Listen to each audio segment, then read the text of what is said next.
mag-layout. Dito kami ngayon sa second floor. Power dito. Ito yung master bedroom, doors power. Yan, layout na naman tayo.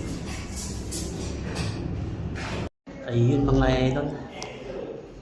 Pang-anim na ito na layout. Ito yung drain niya.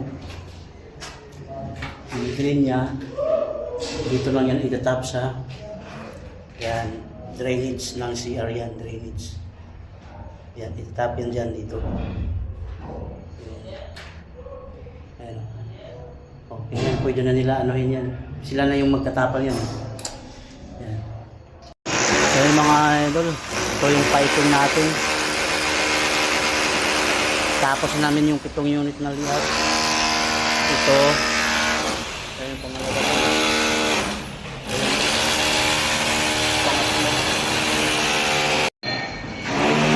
So yun mga idol, ito yung layout namin, tapos na.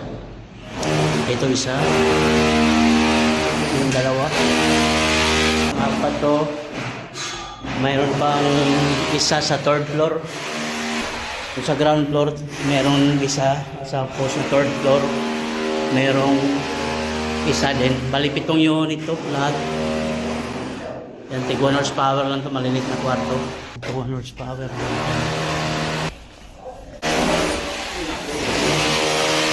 Ito yung piping natin. Lumabas.